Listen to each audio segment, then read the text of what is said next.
Further, for the session, I would like to request our beloved Professor Dr. Jaswinder Kaur ma'am and all the dignitaries for lighting the lamp before Lord Dhanvantri and with the Dhanvantri Vandana. Ma'am.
PG from Srimati Kamla Devi Gauri Datta Vittal Punarvasu Ayurved Mahavidyalay. He has diploma in Yoga and Ayurveda from Tilak Maharashtra Ayurved Vidyapit Pune. He has a good hand over various classical preparations like Upipakva Rasayanas, Potli Kalpana, Bhaskar preparations, etc. He has published many more articles and research papers in various index journals, and Sir has the experience of 10 years, more than 10 years in the teaching field. So, I would like to request our first speaker, Professor Dr. Sandeep Vittal sir, to enlighten us and share us with the knowledge on the topic standardization of Ayurvedic formulation. Sir, Good morning, all.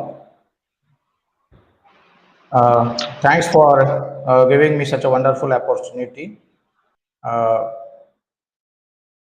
Today, our topic is standardization of Ayurvedic. Standardization is important. If you see in Ayurvedic manufacturing process, drug manufacturing process, we are having different aspects, and even the products or even the crude material we are using that is obtained from the plants, animals, minerals, metals, and other resources. So when it comes to these resources, there are chances that sand, soil, and insects they may be get uh, uh, uh, inside the drug. So as a global on the global scale, when we see this particular manufacturing process in this competitive era, the standardization become very essential. Uh,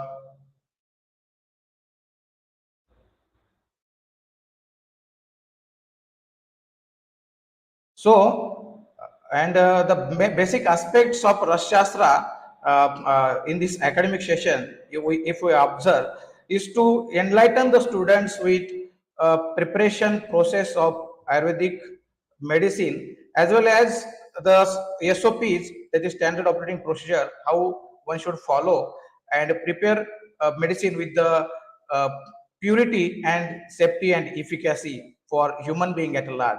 So this aspect is very important. Then first we will see the what is the standardization. So it is a simple process where we can ensure appropriate measures that one can take for authentication of raw drug, manufacturing, processing, and safety evaluation of the Ayurvedic formulation. So why authentication is important?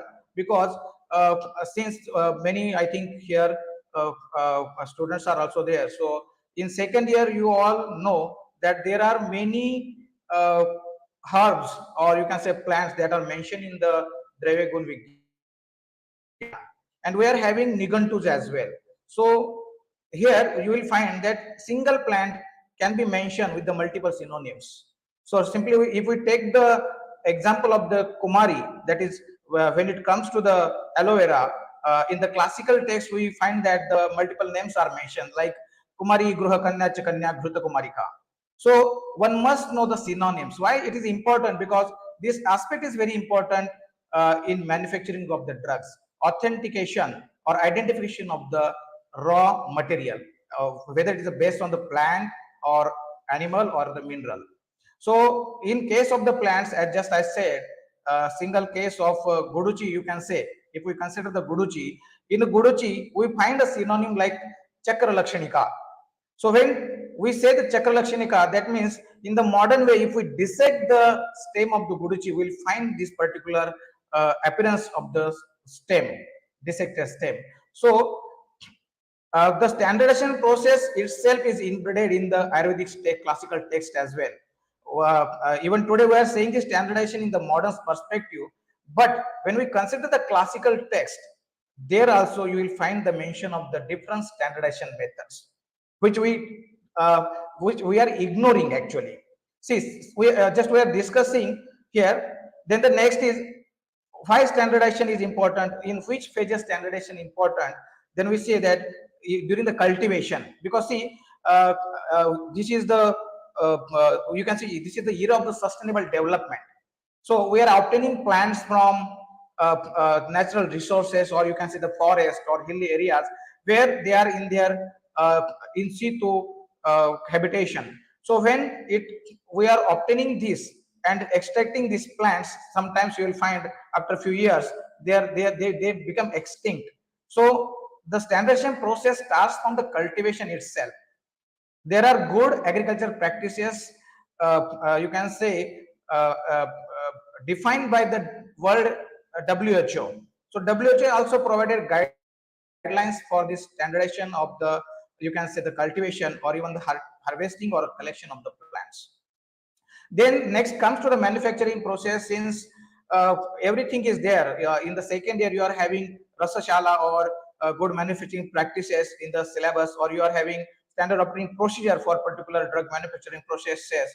So there, in every step of the drug manufacturing process, you need to be vigilant, you need to be clear, and you should maintain the purity in every aspects of the drug manufacturing. Then next comes the storage also. See, even the storage facility, that should be adequate, that should be good enough to uh, uh, provide a good shelf life for the drugs. And next comes distribution chain.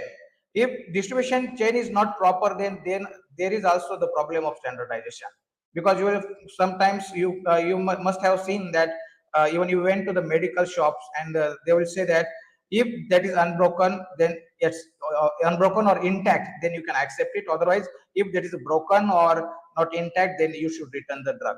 So here also the standardization is not just uh, preparing the medicine, but in every steps you should be vigilant. Then the process of evaluating the quality and the purity of herbal mineral drug by means of various parameters. See, in the modern time, we are having this physical, chemical, biological observations, and that all together is called as standardization. Then, before starting the standardization of our formulations, we must know how many kinds of formulations are there in Ayurvedic classical text.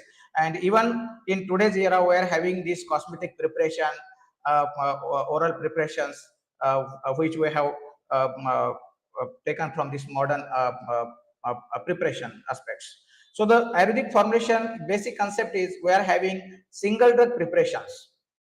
What is single drug preparation? That means a single or only a single plant or a single mineral you can be using for the preparation of medicine. So the in single drug preparation, I have just given the example, simple Ashatavari chol. So a single plant originated product you are getting here. Then there is another formulation that we say compound formulations. So in compound formulation in the Ayurvedic text, we are having this herbal origin. That means the drugs which are obtained from the herbs only. That means from plant originated only. A simple example is a Triphala chol, where you are having Haritaki, Bibitiki, and Amaliki.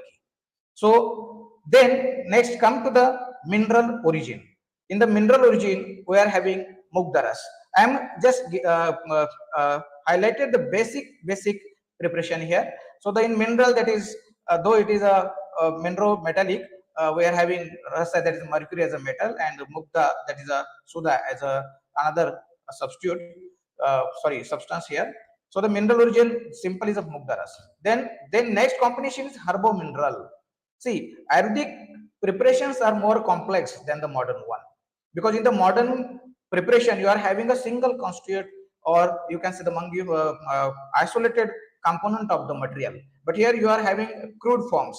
So the in herbo mineral also you are having the combination of the herbs, that is plants, and then there comes minerals and even some metals also. So the basic aspect is in the herbal mineral you will find the arogya vardhinivati. You will find there the plants are there, plants parts are used in the preparation of the material.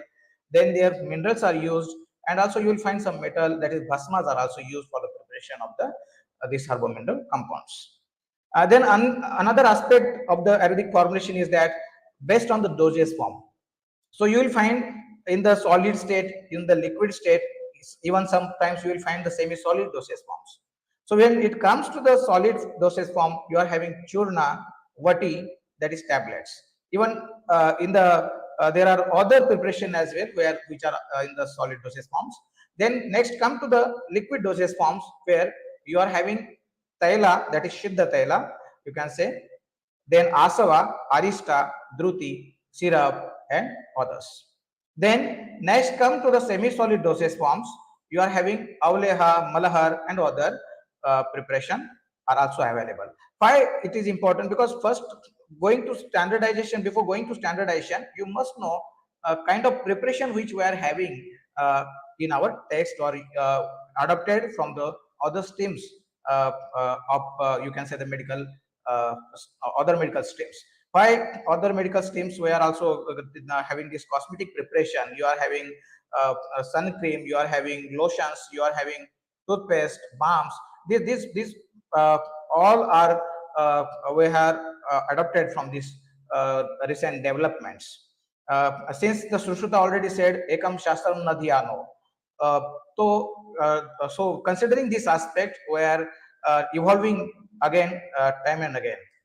Then, basic concept, the standardization of the herbal drugs. So the WHO has developed a series of technical guidelines and the documents relating to the safety and the quality assurance of the medicinal plants and herbal material, starting from the good agricultural and collection practices, that is called as GACP, for medicinal plants, and the quality control methods for medicinal plant materials. So the first step, which we have already discussed, is the identification of the plant. So how can we identify the plants in the modern era? Because we are having Latin binomial system here. So the Latin names in the second year, all the students are memorizing this particular Latin names. So it is very important. And the steps, other steps involved in the authentication are taxonomic, microscopic, and microscopic studies. So the records should be maintained for the stage of collection, part of the plant collected, regional status, botanical identity such as phytomorphology, microscopical histology, analytical taxonomical identity, etc. So just consider this aspect. When it comes to the plant collection, because we are having this WHO guidelines over here, but what about our classical text? What Ayurveda says about this plant collection or regional status? When it comes to the plants, and I think you all are knowing, we have Bhumi Pariksha, that is examination of the soil.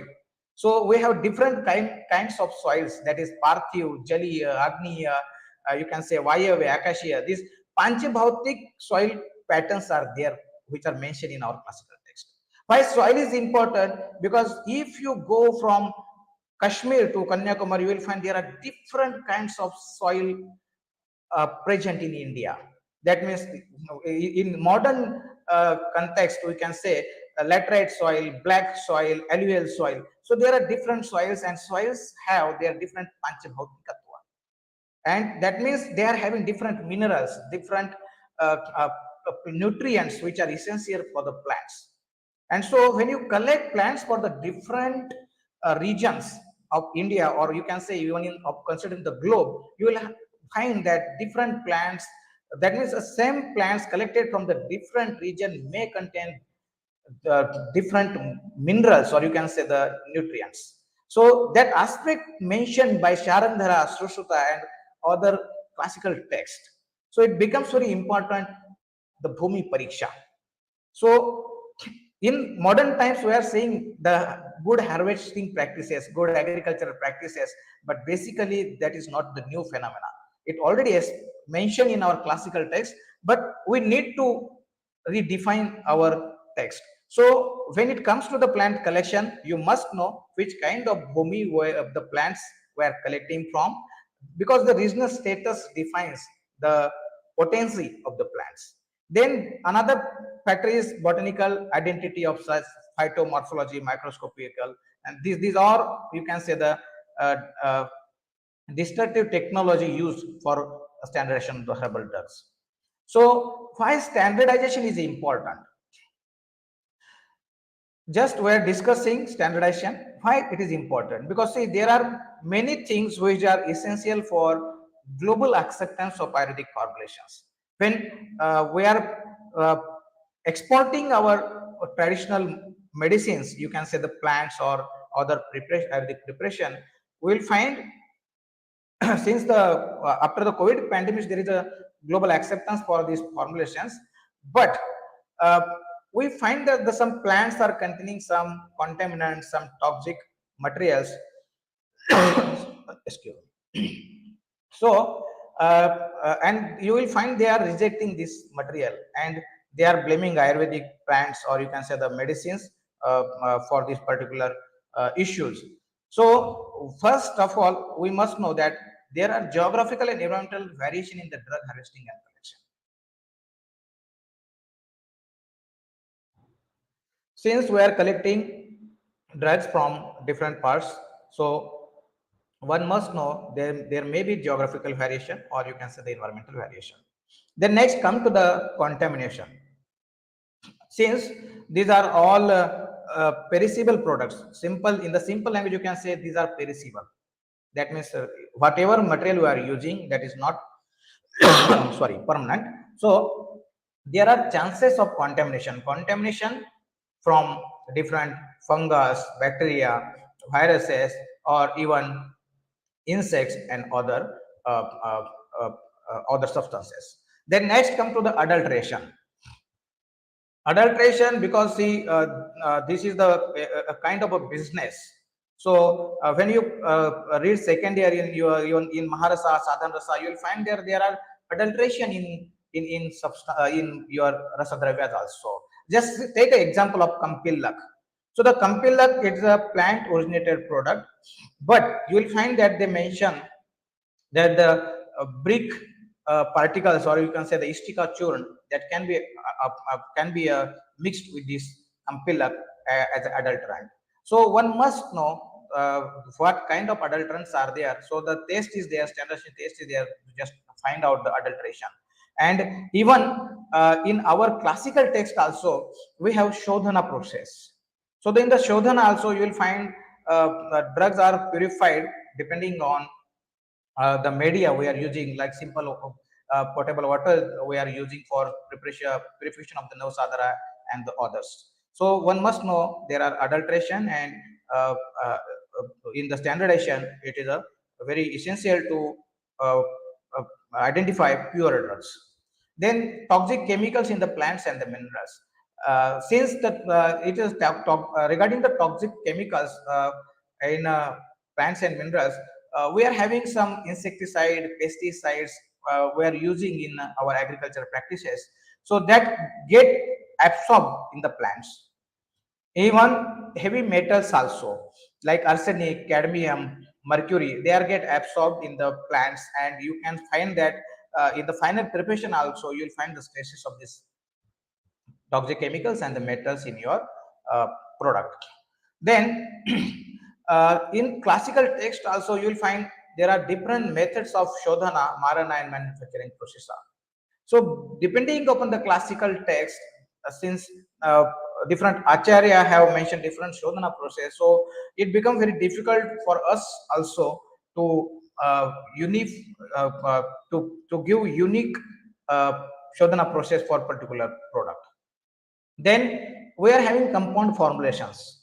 Since we are having herbo-mineral metallic combination, then it becomes very difficult to highlight particular molecule or highlight the particular drug action on human health. So this is also another aspect. And then the last come the inefficient monitoring mechanism. You may have seen that there are many huts are around the roads, you have seen that Lakshmi Ayurvedic Clinic or any other different kind of huts are there, and they are selling Ayurvedic products. Even non Ayurvedic, uh, uh, you can say the non Ayurvedic person, you can say those who are not belonging to Ayurveda field, they are also selling their products as a Ayurvedic products. So one must know that there is a need of vigilance, and that's why I'm saying that inefficient monitoring mechanism also one of the cause in the you can say the hindrance in the drug standardization, Ayurvedic drug standardization. Then what are then the basic concepts for transaction of the herbal drugs? You will find the physical parameters also there. Then comes the quantitative and the qualitative analysis. Then microbiological contaminations are there, pesticide residues are there, and heavy metal analysis we must need for generation of the herbal drugs.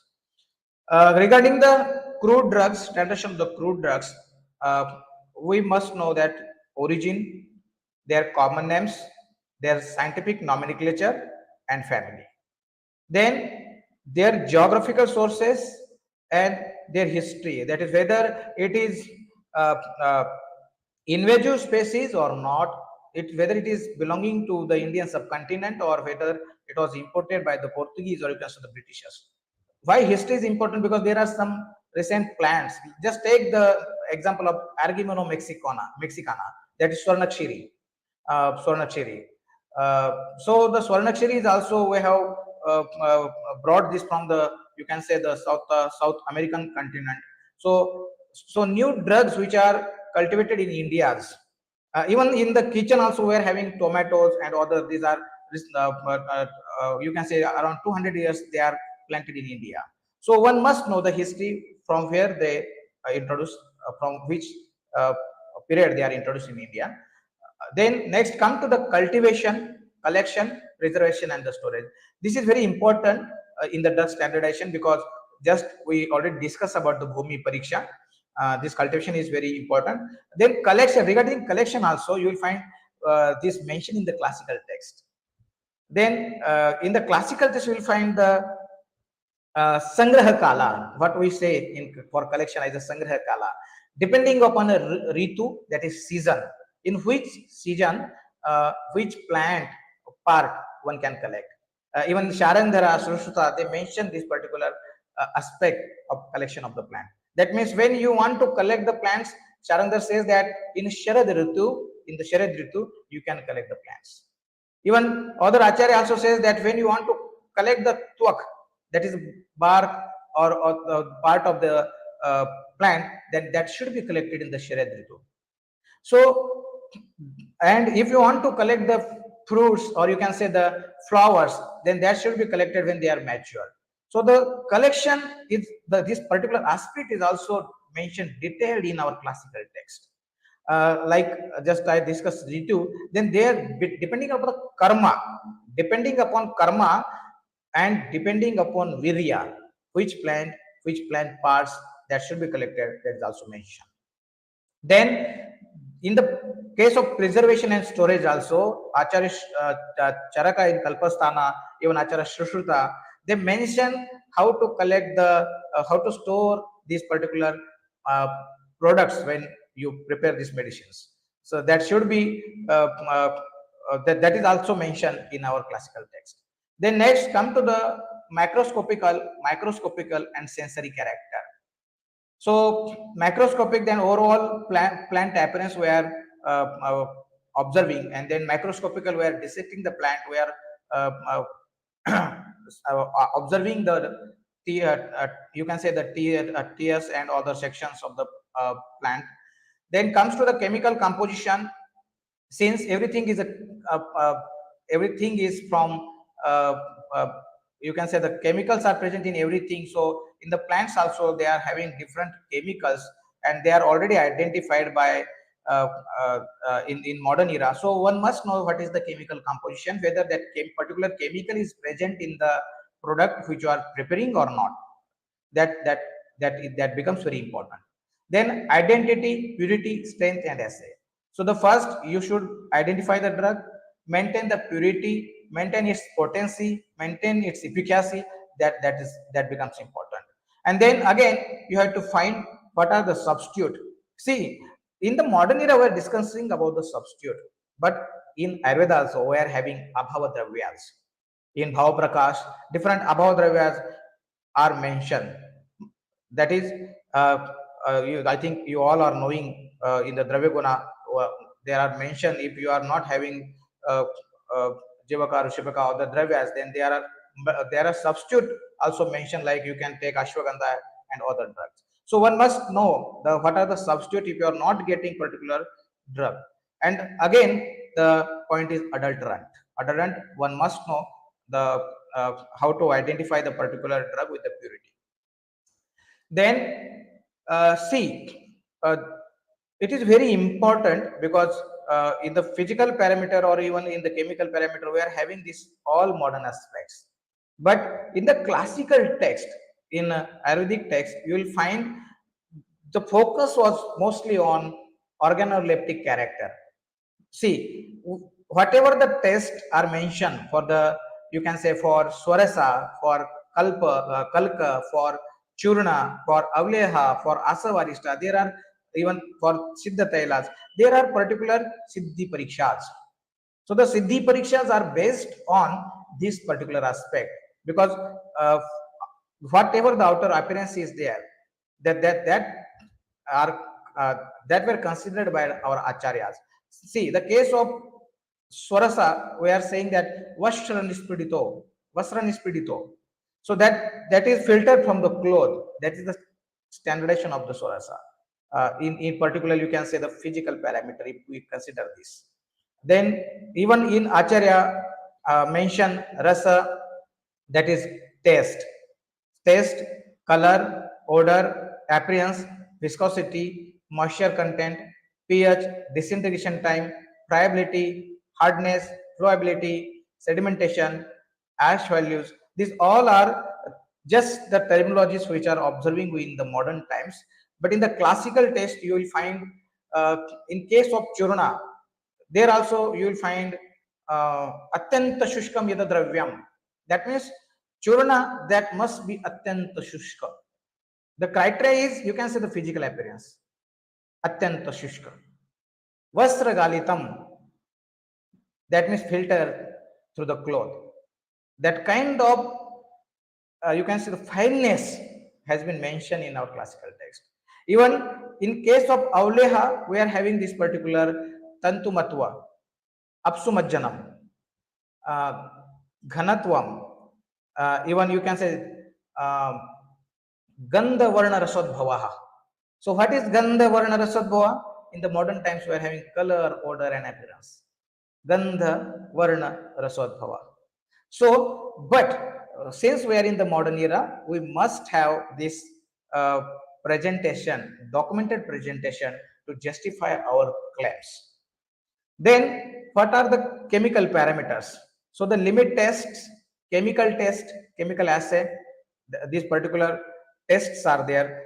That means the chemicals present in the material, the foreign bodies present in the material we are using. Their particular limits are there. So, that should not cross the limit, or that should not be less than the limit. So these particular chemical parameters also one should consider while preparing the drugs. Then another modern technology is there, that is chromatographic analysis. So thin layer chromatography, uh, high performance thin layer chromatography.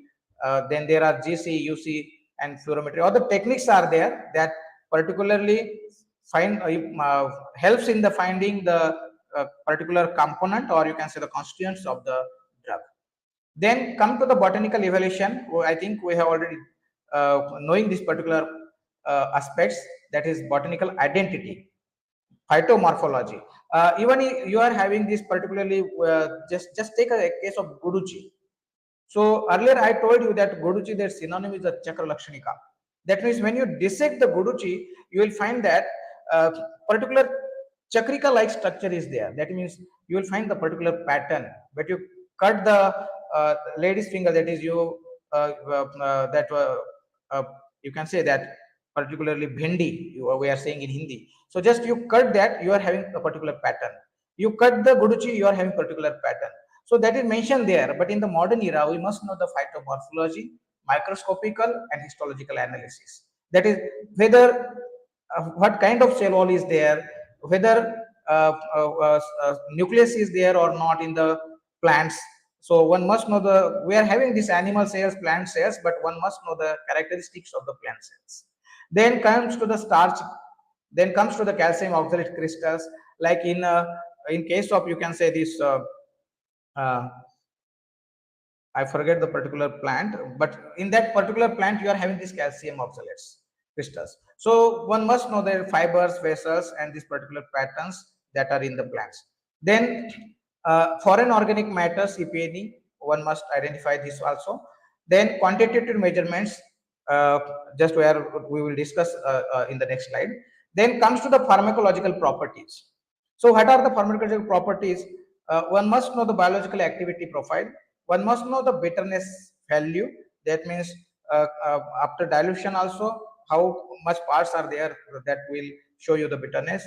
Then there are hemolytic index, astringency. Then there are swelling factor. If you keep overnight any churna with water, and you will find the how much water that will absorb it. So there are different kinds of tests are mentioned in the pharmacological properties. Then coming to the macroscopical character, the morphological details of respective parts are given by observing it with the naked eyes. So this aspect is very well mentioned in our classical text. The condition of the drug, size, shape, outer surface, inner surface, that are preferably identified.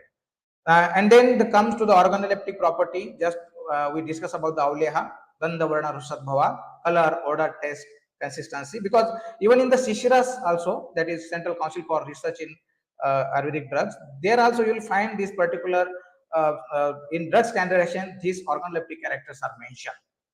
Then uh, uh, chemical constituents. So it can be identified by the chemical and microchemical text. Now, these are the common tests. Even every Ayurvedic formulation, you will find these. Uh, uh, these are mentioned, particularly in Churna, Avleha, even Asavarista. You can say the Siddha Tela and other preparations, where you will find this quantitative or qualitative tests are mentioned. So determination of the foreign matter, it's the test how much foreign matter is present in the drug that can be quantified. Then total ash, that means particular at particular temperature you can burn the this crude drug. You'll find total ash content, and that can be standardized. Then there are acid insoluble ash. So what is acid insoluble ash? You can find some particles of the soils or sands that are present in the drug which cannot be dissolved. So these kinds of aspects are there that are standardized, and when you are preparing any drug, you must uh, carry out this particular test, and then compare with the standard preparation, and then you will find that if there are some differences, then there may be some you can say some problems where whatever you have manufactured. Then comes to the water soluble as similarly. Then moisture content, because particular plants, since we are having this herbal or mineral, this or you can say uh, uh, hydrophilic properties are there. So based on the humidity, every plant product there is some kind of moisture is there. So one must know the how much after drying how much water content was there or not, that can be identified. Then comes to the volatile oils in the drugs.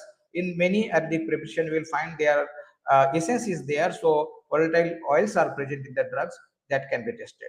Then alcohol soluble extractive, that means some chemicals that are soluble in the water, that some uh, are soluble in the alcohol. So one must know the uh, uh, this aspect, that alcohol soluble extractive and water soluble extractive.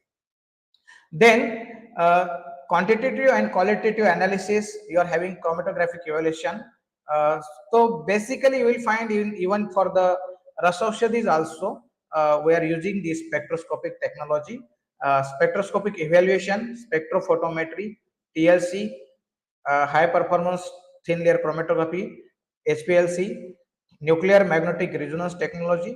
near infrared spectroscopy provide quantitative and semi-quantitative information about the main active constituents or marker compounds present in the crude drug or herbal products. So the markers play an important role in fingerprinting of the herbs. So why markers are important? If you find these particular markers in your plant product, that is fingerprinting of the herbs, then definitely you will that means you will assure the purity of the drug. If you find this particular chemical constituents present in your plant, then that can be considered as pure. Then comes to the quality of the drug, can also be assessed by chromatographic fingerprints. Now, there are some WHO criteria. WHO issued some guidelines regarding these crude drugs and even for the churnas and all. Since the very human life is very important, so there are some toxic aspects because these residues already uh, uh, there in some drugs which were exported in these particular countries, then these aspects become very important. So the toxicity details, one must know the pesticide residue and heavy metals. So there are different pesticides, organoleptic pesticides, chlorine and other pesticides are there, which are you can say which are absorbed by the plants, because we are in agriculture practice today we are using these pesticide insecticides. Then even you because of this industrial waste deposition, these heavy metals are also you will find are thrown, you can say thrown in the environment as it is. So there are chances of contamination of the heavy metals. If even you can find these particular plants products where arsenic, cadmium, or you can say the other heavy metals, they are get absorbed by the plants. So one must know these toxicity details of this particular crude drugs and even for the final products also. Then there is a microbial contamination. So the in microbial contamination, you are having different pathogens like E. coli, Salmonella, Aeruginosa, Aurea, and Enterobacteria. So they can get in the plant and they contaminate the plants. So one must know this particular contamination because ultimately they are harming human being. So one must know this particular contamination. Then comes to the microbiological counts. There are total viable counts, total mold counts, total enterobacterial counts. So basically, these are the uh, quantitative estimation of particular biological contamination. In pesticide residues also, we are having standard limits of pesticide that's set by WHO and you can say the Food and Agriculture Organization. So some common pesticide that cause harms to the human being like DDT, because when when you will find this particularly during this rainy season, you will find different mosquitoes, different flies. They are wandering here and there, and they are causing that means they are unhygienic and they are also causing different uh, diseases for human being. And to control them, we are using these pesticides. So one must know these pesticides they are get in the environment, they contaminate the plants, they contaminate other products which we are using for the preparation of the medicine. So one must know that they are causing human harm. So these kinds of DDT, BLC, taxophane, aldrin, that these are particular pesticides. Coming to the heavy metal, copper, zinc, ferrous, particularly cadmium, arsenic, lead, and mercury that should be analyzed. And here you can remember a particular aspect because since we are having, uh, uh, uh, because we belongs to the Rashastra, so one must know that whatever our preparations are there, since Rasa Ushadhi, that means Rasa, mercury is particularly used. And in Rasa Ushadhi, we are having Maharasa, Sadhana Rasa, uh, Uparasa. So all these particular Ratna, Uparatna, whatever drugs we are having in Rasastra, this particularly we are using. So, and these are heavy metals. You can say these are heavy metals, and we are preparing medicine out of them only. So, whatever we are preparing, exactly there you will get heavy metal. But one must know whatever we are preparing, one must know particular limit, in which limit the sulfides or you can say the oxides are there in our preparation. Then herbal assessment of the herbal drugs against. So for why we are standardizing these particular things, so what are particular standard uh, uh, aspects are there, you will find the whatever we have discussed. This is chemical contaminants, toxic metals, non-metals. Then we are having positive, sorry, we are having persistent organic pollutants. Then comes to the radioactive contamination. So the just out of the box, I'm just having this particular input. You must have heard about this protest in the Japan, Fukushima power plant. They are they are on strike for this particular uh, discharge of the heavy water in the sea in Fukushima plant. And another historical incident is also there. We are having Minamata disease. So particularly mercury that was contaminated in the sea, which was you can say the bioaccumulation and by biomagnification that went to the human body, and the new disease, that is Minamata disease, was observed in the Japan. And recent this they are also this strike was there for this particular against the this heavy water contamination. Why they are opposing? Because just this aspect is important, radioactive contamination. Even in the Chernobyl also in Russia, when that particular nuclear disaster was there, then the particular plants, whatever grown in the environment around this particular facility, that all get contaminated. So this aspect is also important, from where we are obtaining the drugs, where we are harvesting or collecting the drugs, if there are the chances are radioactive contamination or not, because that causes mutant, that causes various disease or cancer in the human body. Then come to the mycotoxins and endotoxins that are also in the plants. Then solvents occurring as contaminants.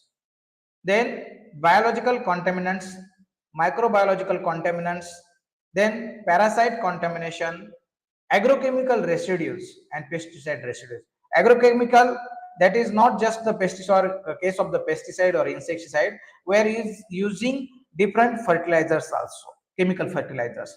So that chemical fertilizers may you can say that plant absorb these chemical fertilizers, and if the stresses are more than required, then definitely you will find there is also a agrochemical contamination. Comes to the our preparation, their standardization of the churna. So already we have discussed this particular points, like in the crude the standardization also. So the parameters are there in every preparation. You will find the same parameters, almost same parameters in every preparation. So here in the churna we are having organoleptic evaluation, that is odor test and all that are there. Then microscopic evaluation is also there, physical analysis, then phytochemical analysis, then comes to the microbial contamination, then particle size is also important when it comes to the standardization of the churna, because where it is palatable or not, that is also the another case.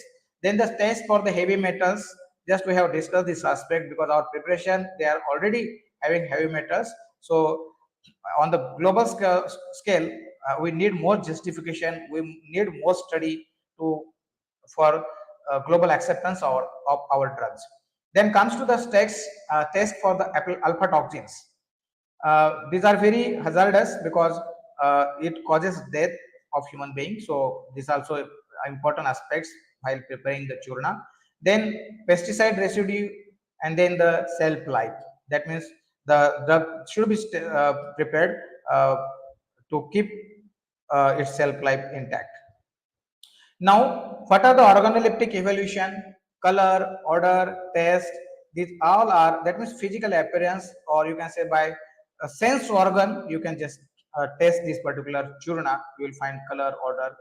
Because every churna, or even the bhasma preparation also, we are having swarna bhasma or loha bhasma abrak bhasma, all bhasmas have the different color. So the bhasma and their colors are also mentioned. So organoleptic evaluation becomes very important. Then microscopic evaluation is the another aspect.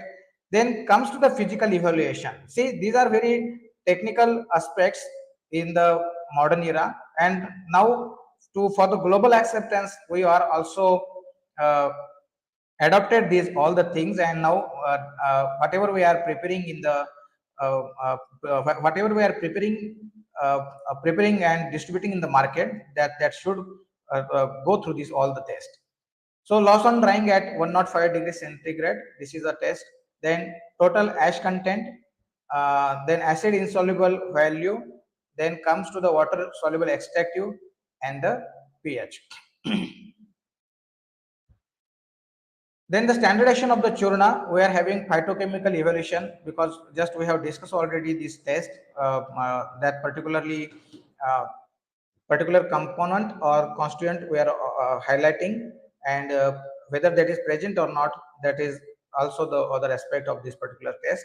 So the thin layer chromatography, high performance thin layer chromatography, SPLC, these are uh, modern techniques which we have adopted, and uh, uh, we are using these techniques to make identify the drug, even identify the chemical constituents, and uh, prepare a pure form of the drug. Then comes to the particle size in the churna. Since there are different particle size, or you can say the mass are mentioned in our test, even in our syllabus, but considering the this particular particle size aspect, you can see the churna that should be 80 to 120 mesh. When if you want to uh, uh, you can say the for the inner use, you have this particular aspect, and if you want to prepare a cloth, that is decoction, that should be 40 to 60 mesh. Then come to the microbial contamination.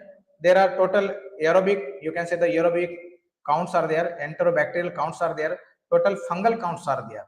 So since we have already discussed about the contamination, so particular, you can say the particular standard values are there where you can compare these total aerobic, enterobacterial, or total fungal counts. Then regarding the pathogens, uh, we already discussed this also. E. coli, Salmonella, Pseudomonas, they are contaminating this particular churna also. So one must test whether these are present in your prepared formulation or not. So one just go through this. If these are present in your churna, then definitely uh, your process, there should be a contamination. There must, that means you must not have followed the standard operating procedure while preparing your medicine. Sorry. Then pesticide residue. So there are different pesticides that can be that are causing contamination of the churna. So one must test for these, particularly organochlorine pesticide, organophosphorus pesticide, or parathoids. So particularly pesticides test can be carried out provided uh, the churna is there. Then test for aflatoxins by thin layer chromatography. So different aflatoxins that are marked by the WHO, B1, B2, G1, G2, M1, these are mentioned in the sorry, mentioned by the WHO in their guideline. So one must follow the guideline and test for presence of alpha toxins. Then next preparation is the Guti Vatika. So in the classical test also, in organoleptic parameter, you can have this particular color, odor, shape. Since there is a Vati and Gutika, different forms are there, and you will find these particularly Modaka as well are mentioned in our classical text. So depending on their color, odor, shape, we are having this organoleptic parameters. Then while preparing Guti Vatika, we are using some uh, uh, binding agents, like just take a case of Manibhadra Goda. So while preparing Manibhadra Goda, we are using jaggery, and even in the different preparation, we are using this particularly binding media like Google. We are having Google. We are having sugar. We are having that is Sita. We are having Gouda and other binding agents. So whatever things are there, and since uh, these are particularly products from the plant origin or mineral origin, there are chances of containing sugar and all this uh, uh, uh, in some portion. So where there is need that one must know the total sugar content in particularly while preparing vati and gotika. Then reducing sugar is also there. The particular tests are there that one should carry out, and they compare with the standard even by the Ministry of Ayush, or you can say the WHO, or even CCRAS. So, phytochemical assessment one can carry out for the Vati and Gutika. Then here also one can go for the particle size. Then for the microscopic identification as well by thin layer chromatography, high performance thin layer chromatography. Then comes to the test for heavy metals and the toxins. Then again microbial contamination and pesticide residue. So we have already discussed this thing, that's why I'm just enlisting the things over here.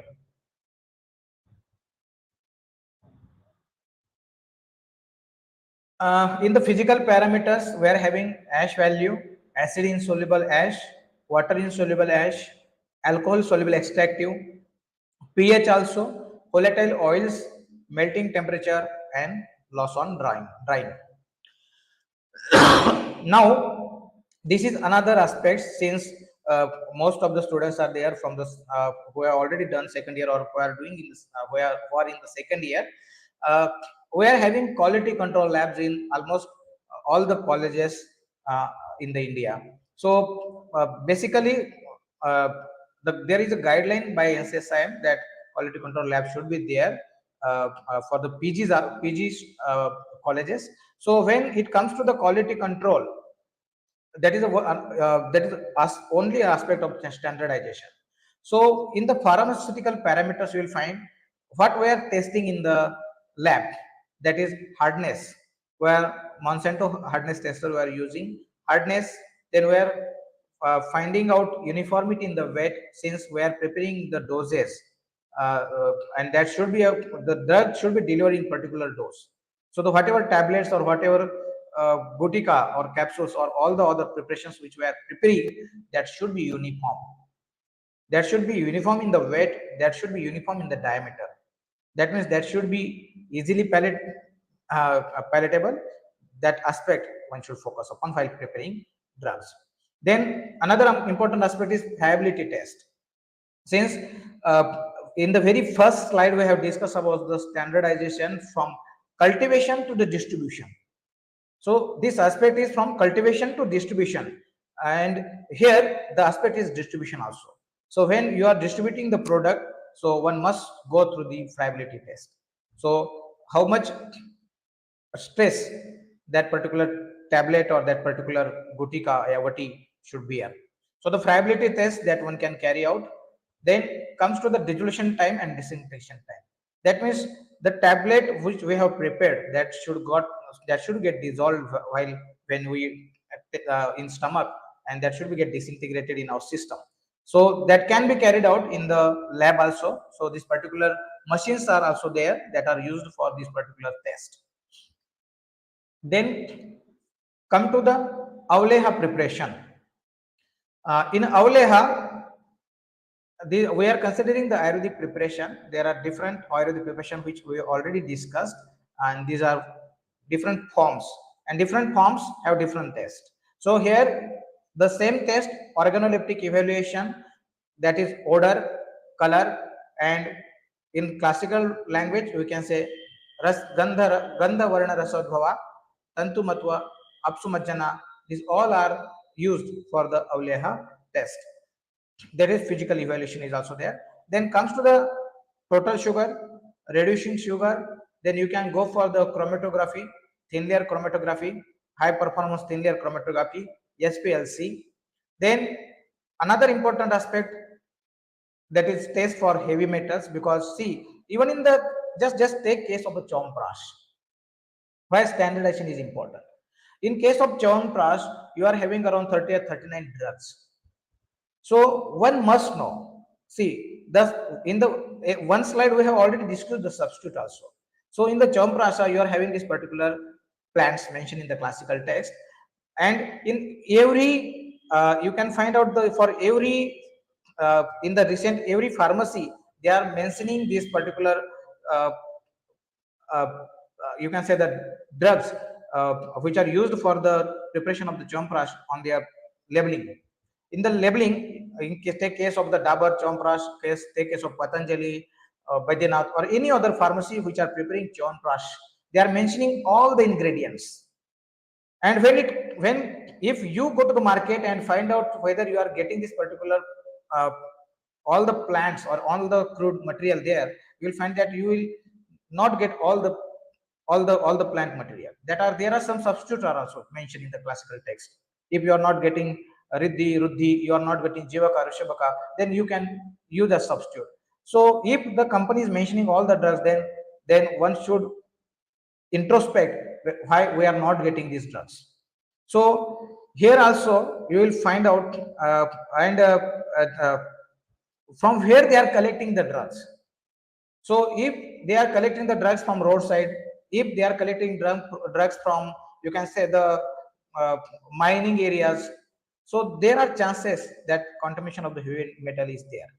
So simply if you are using multiple plant uh, parts, or you can say the plant originated uh, uh, substances in preparation, then one must know the collection, particularly the region, the environment around this particularly plants. So here test for heavy metal becomes very important because we have already discussed the cadmium, arsenic, mercury, that they get contaminated, they contaminates the plants. Then microbial contamination is also important because if now the rainy season is there, and just do an exercise. Simply you can put the triphala churn outside your pharmacy, or you can say your academic rasashala laboratory. Just take a 50 gram of churna, or uh, in a plate, and keep it outside. Since it is a rainy season, you will find that after some time you will it get humidified. That means it moisture content will increase, and after few days you will find it get contaminated with the fungus or other microbial uh, uh, uh, contaminations are there. So whatever preparations we are having, one must go for avleha, one must carry out this all the test. And another is self life. So if you prepare, just we are discussing about the chomprash. If you prepare chomprash based on the classical references, you will find that there is no need for any preservative. And the self life, you will find that self life that will remain intact, though its rasa, virya, vipaka, you will find some depletion in these aspects, but you will find as color, odor will remain sometimes remain intact. But in the modern era, we are having this self life test also, particularly when it comes to the uh, uh, you can say we are distributing it in the far away areas. So self life become very important. Then standardization of the avleha, there is a physical evaluation like loss on drying at 105 degree centigrade. Then total ash content in the avleha. Then acid insoluble ash, that is whether there is any soil or other content is there or not. Then one must know the pH, since it is also important. Uh, the media in the avleha, that one must know. The specific gravity, since there are specific tests for particular products also. Then total solid contents and fat contents in avleha. This test one should carry out for standardization of the avleha. Then parameters, organoleptic, color, odor test, weight per ml. Then another important aspect is viscosity, since it is some kind of semi-solid preparation is there. Then iodine value and saponification. So how much avleha or how much portion of avleha is you can dissolve in the iodine, and then uh, for the saponification also that can be uh, tested in the laboratory. Then acid value and fat oxidation is also there, since we are using uh, uh, til tela, and even we are using ghee in this particular preparation. So this particular test that are mentioned in our mentioned by the WHO and other regional bodies. Then next preparation is standardization of asava and arista. So this is another different kind of preparation where fermentation is important. And when you read particularly Sharandar Sahita or even in the Bhaishya Kalpana in your second year textbook, you will find this particularly tests are mentioned whether aswa is uh, uh, correctly prepared or not. So in the modern times, we have this organoleptic evaluation, that is taste, odor, and color is particular aspects here. Physical evaluation, one must know the pH since these are uh, fermented preparation. So one must know the pH, their specific gravity, their total solid contents. Then another aspect is alcohol content.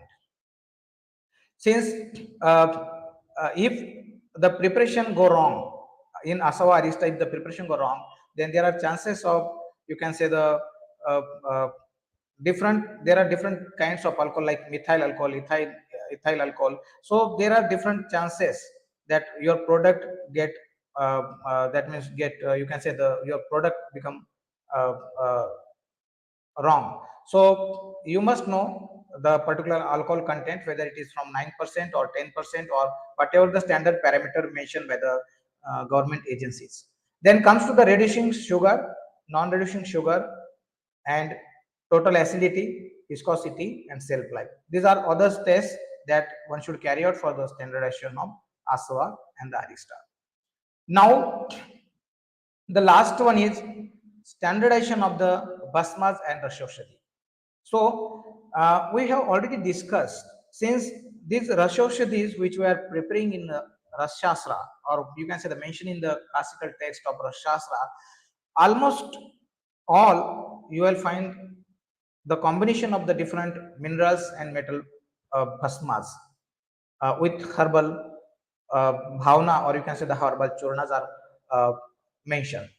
So considering the Rashaushadhi, we are having different kinds of Rashaushadhi that one must know, that is Kharaliya Rasayana, then Kopipakwa Rasayana, then you can say the Potali Rasayana, Parapati Rasayana, and Basmas.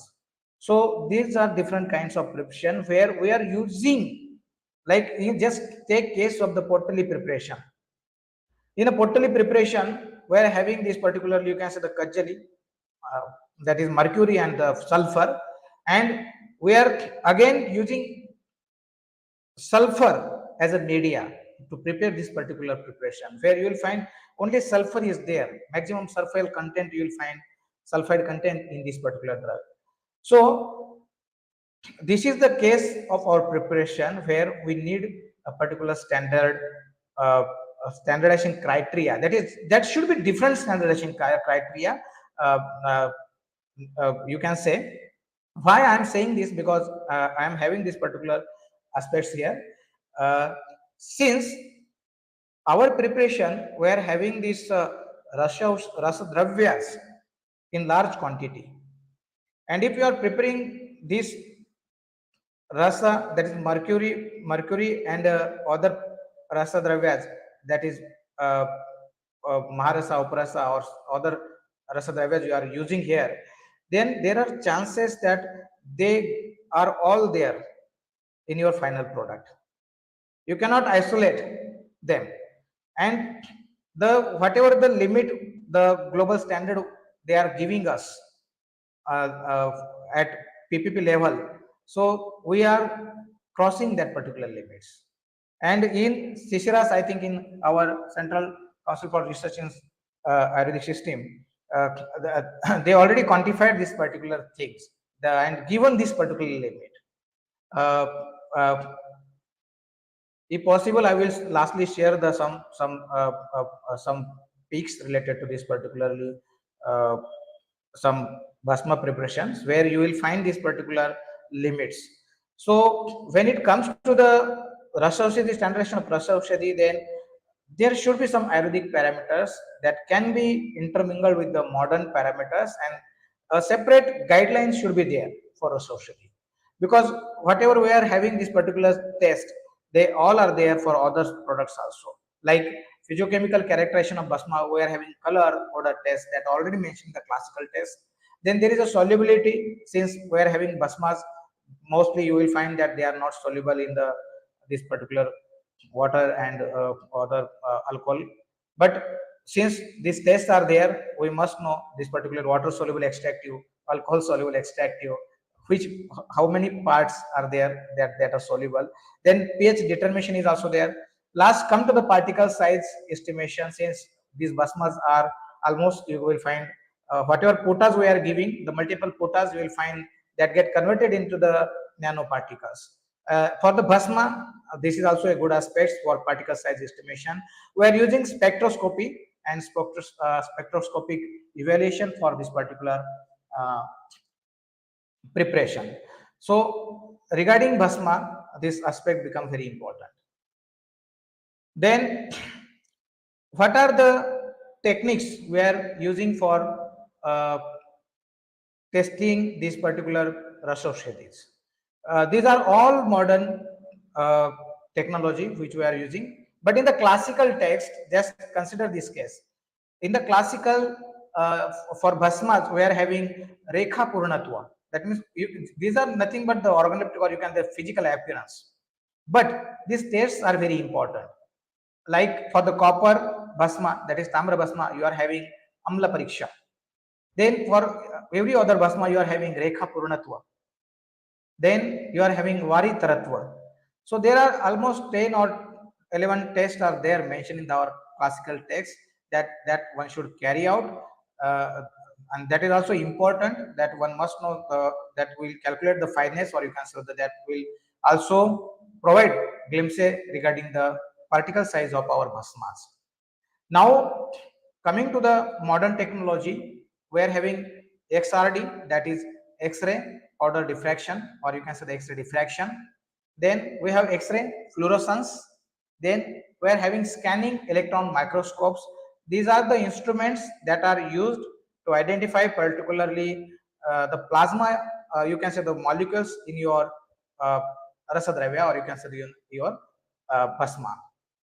So these are all the diffraction technology, you can say disintegration technologies that can isolate the particular chemicals from your product.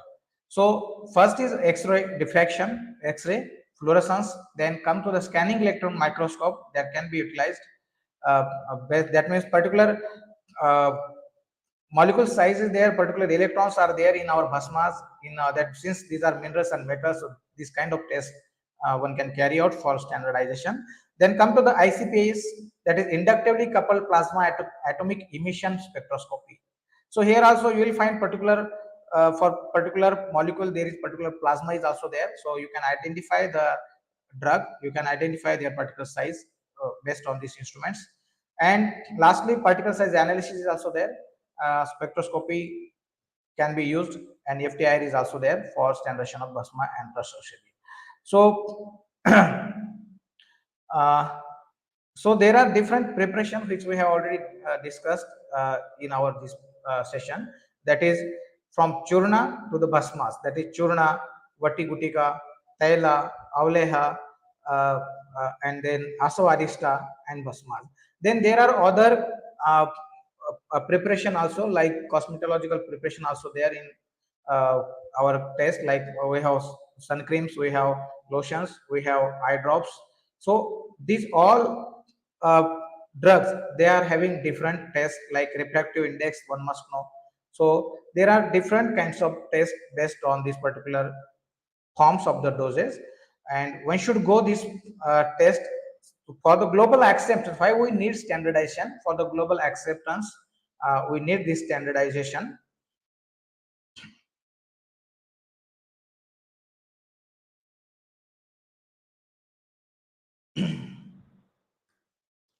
So we have sum up these particular things from the collection to the finished product. For every step, there are standard operating procedures that one must follow. And I think we have concluded these things. Standardization is very essential for the safety and efficacy of our Ayurvedic formulation. and their global acceptance. Thank you. Thank you, Ishan Ayurved College, for providing me such a wonderful opportunity to present myself in front of this beautiful audience. Thank you so much, Chairman Sir, Principal Ma'am, and all the partners, faculty members. Uh, Thanks again.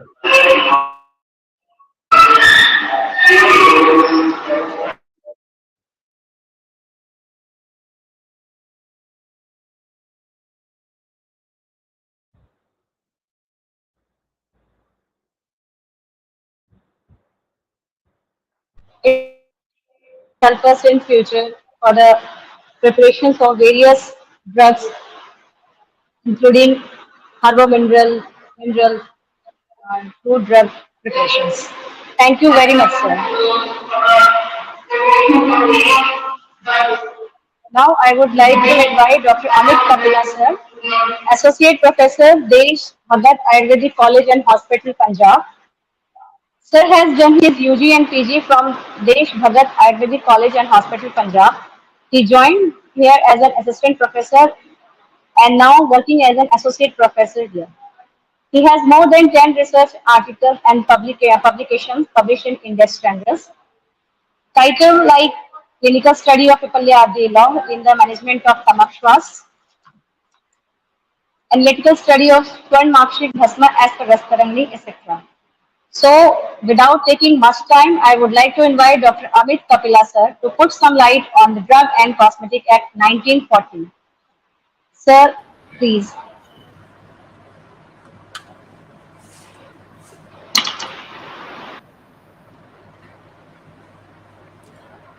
Thank you, Jai Hind, all of you. First of all, I going to present Drug and Cosmetic Act. Am I audible, ma'am? Am I audible? Am I audible?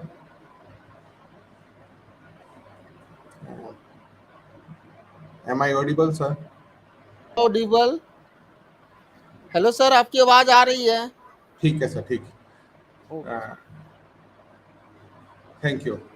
तो सबसे पहले मैं धन्यवाद करना चाहूँगा Ishan Ayurvedic medical college और research centre के प्रधानाचार्य का, सभी फैकल्टीज मेंबर का, जो जिन्होंने मुझे ये अपॉर्चुनिटी दी आपके सामने drug and cosmetic act present करने के लिए। तो टाइम वेस्ट ना करते हुए now I am going to present drug and cosmetic act 1940. First, it contents of drug and cosmetic acts. Next slide. Introduction, objectives. Next slide, please. Definitions, schedule of the act, schedule of the rules, list of amendments, Drug and Cosmetic Amendment Act 2008, import of drugs, manufacturing of the drugs, sale of drugs, labeling and packaging, and plenty and absence. These are the contents of my topic. Now, introduction. Introduction. This act is originally known as Drug Act and was passed in 10th April 1940. The original act was prepared in according to the recommendation of the Chopra Committee formed in 1930. The related drug rule was passed in 1945. Since 1940, the act was undergo several amendments and is now known as Drug and Cosmetic Act 1940. Next, objectives of the act. The to regulate the import, manufacturing, distribution, and sale of drug, cosmetic through licensing. Second, manufacturing, distribution, and sale of drug and cosmetic by qualified persons only. To prevent substandard in drugs. To regulate manufacture and sale of Ayurvedic, Siddha, and Unani drugs. To establish technically Drug Technically Advisory Board and Drug Consultative Committee for allopathic and allied drugs and cosmetics. Next, definitions. Important definition. Now we're going to discuss important definition. Definition of drug. All medicines for internal and external use of the human beings or animals, and all substance intended to be used for or in the diagnosis, treatment, mitigation, or prevention of any disease or disorder in human beings or animals, including preparations applied on the human body for purpose of repelling insects like mosquitoes. Definition of cosmetics. Any article intended to be rubbed, poured, sprinkled or spread or spray or on the introduced to or otherwise applied to the human body or any part of cleansing, any part of cleansing, uh, beautifying, promoting attractiveness, or altering the appearance, and including any article intended for use as component of cosmetic. Now, definition of adulterated drug. What is adulterated drug? Next slides. If it consists in whole or in part of any filthy, putrid, or decomposed substance, or if it has been prepared, packed, or stored under insanitary condition, whereby it may have been contaminated with filthy or whereby it may have been rendered injurious to health. That substance are adulterated drugs or misbranded drugs.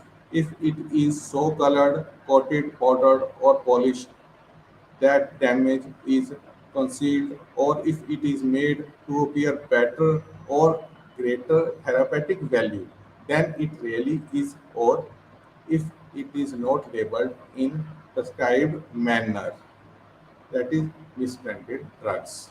Next, definition of spurious drug. Spurious drugs. If it is imported imported under a name which belong to another drug, or if it is an imitation or of a substitute for another drug, or resembles another drug in a manner likely to receive or bear upon it or upon its label or container the name of another drug. Next, manufacturer. Manufacture, manufacture in relation to any drug or cosmetic in, includes any process of a process or part of process for making, altering, finishing, packing, labeling, breaking up, or otherwise treating or adopting any drug or cosmetic in a view to its sale or distribution, but does not include the compounding or dispensing of any drug or the packing of any drug or cosmetic in the ordinary course of retail business. Next definition is uh, patent or proprietary medicines. Patent or proprietary medicine, a drug which is remedy or prescriptions presented in a form ready for internal or external administration of human beings or animal, and which is not included in the edition of the Indian Pharmacopoeia for the time being, or any other pharmacopoeia authorized in this behalf by the central government. Next, now we are going to discuss a schedule of the Act. Next slide. Uh, uh, First schedule, names of book under Ayurvedic and Sita.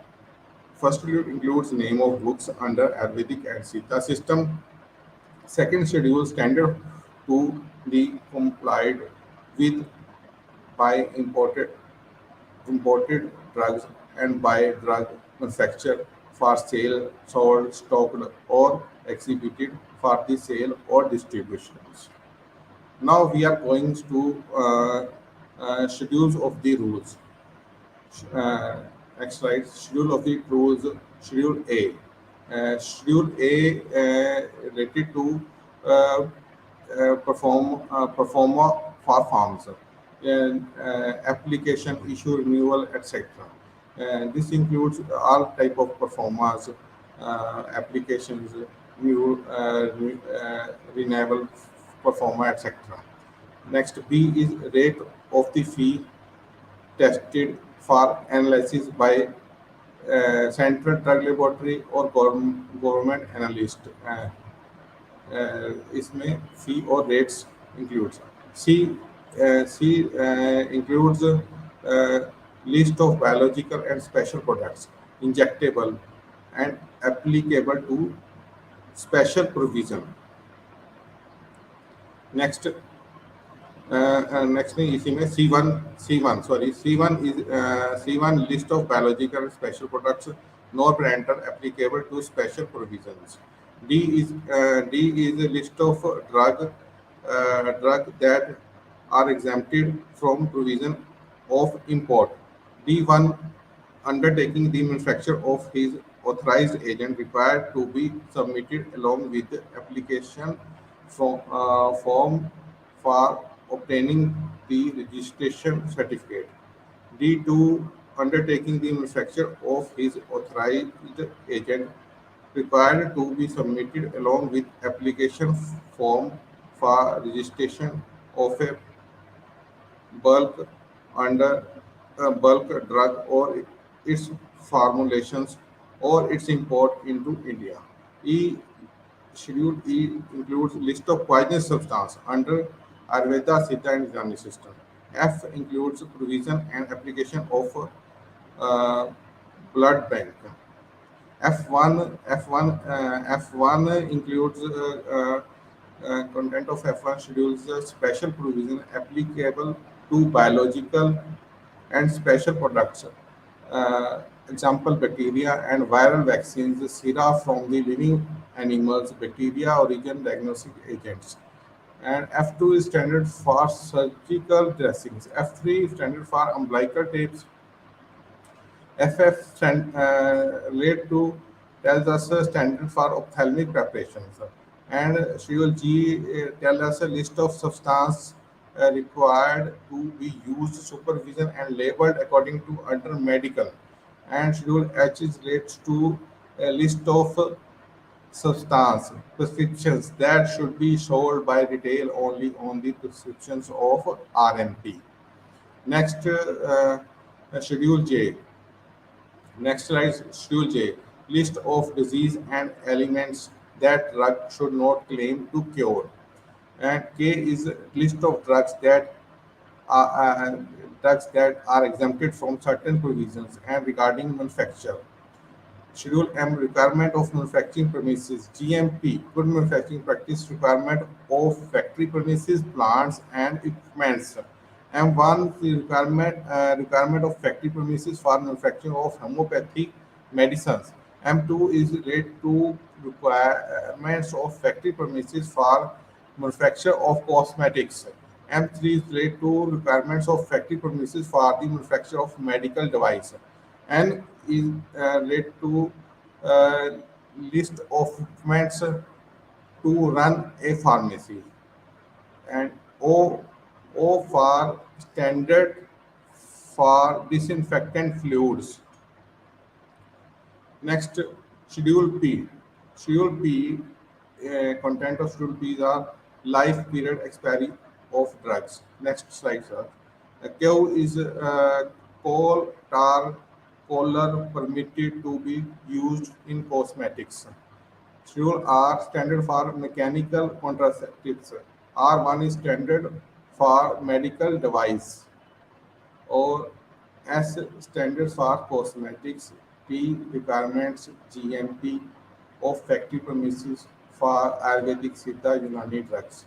U is manufacturing and analytical records of the drugs. Next, U1. Next slide, U1 is manufacturing and analytical records of cosmetics. V, Schedule V stands for patent or proprietary medicines. Schedule W, list of drugs marketed under generic names omitted. X includes list of narcotic drugs and psychotropic substances. Y includes requirement and guidelines on clinical trial for import and manufacturing of new drugs. Next slides. Now we are going to discuss a list of Amendment Act and adaptation orders. The Drug Amendment Act 1955, the Drug Amendment Act 1960, the Drug Amendment Act 1962, the Drug and Cosmetic Amendment Act 1964, the Drug and Cosmetic Amendment Act 1972, the Drug and Cosmetic Amendment Act 1982, the Drug and Cosmetic Amendment Act 1994, the Drug and Cosmetic Amendment Act 19 Act 2008. These are the some amendments. Next slides. Drug and Cosmetic Amendment Act 2008. And silent feature of this act is a substantial enhancement in punishment, life imprisonment for offender involved in the manufacture, sale, and distribution of spurious and adulterated drugs, likely to be caused previous or minimum punishment of 7 years, which may be extended to life imprisonment, and provision of compensation to affected person. Next slide. Next slide. Import of drugs. Now we are going to discuss in this heading classes of drug prohibited to import or import of drug under license specified in Schedules C and C1 and specified in Schedule X, imported for test analysis and imported for personal use. Any new drug exempted from provision of import or offense and penalties. Now, next slides. Class of drug prohibited to import.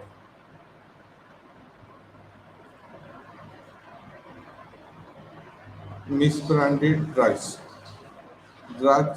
and substandard qualities. Drugs of substandard qualities, drugs claiming to cure disease specified in Schedule J, adulterated drugs, spurious drugs, drugs whose manufacture, sale, distribution are prohibited in original country except for the purpose of test, examination, and analysis. Patent proprietary medicines whose true formula is not disclosed.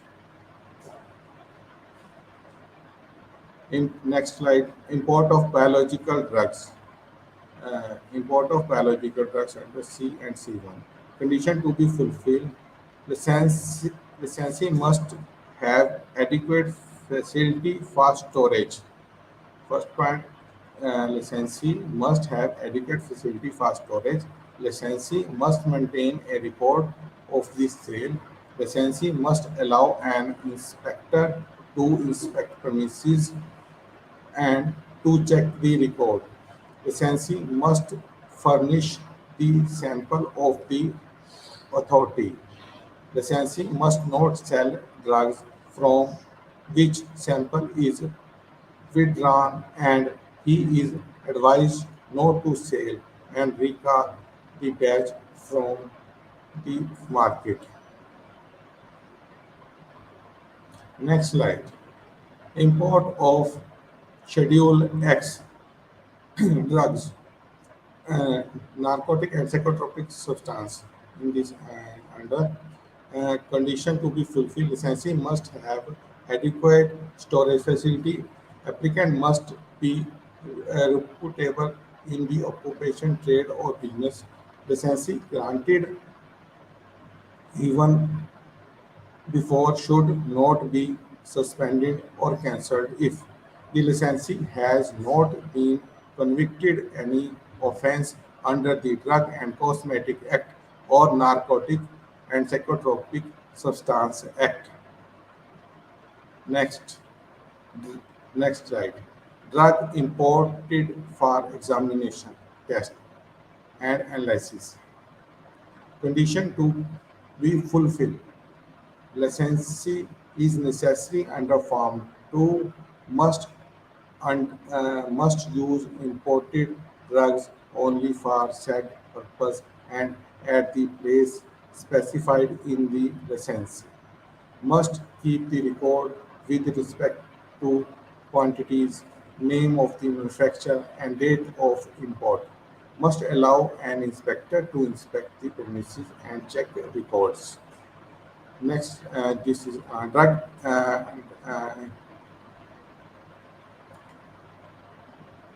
Next, ये है drug imported for personal use. ठीक है. Condition to be fulfilled. Up to 100 average doses may be imported without any permitted, provided it is part of passenger luggage. More than 100 doses import with license applied on form number 12A and 12B. Drug must be qualified personal use. Drug must be declared to the custom collector if so directed. Uh, Import of drug without license. Now we are going to discuss in next slide import of drug without license. Substance not used for medical purpose. Drug in Schedule C1 required for manufacturing and not for medicinal use, and substance which are both drug and food such as condensed milk powder, malt, lactose, oats, etc., ginger, pepper, cinnamon.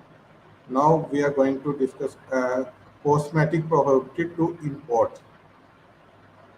Cosmetic prohibited to import. Next slide. Uh, Next, cosmetic prohibited to import in this under misbranded cosmetics, spurious cosmetics, cosmetic containing harmful ingredients, cosmetic not of standard quality, which contain more than 2 ppm arsenic, 20 ppm lead, and 100 ppm heavy metals. That cosmetic prohibited to import.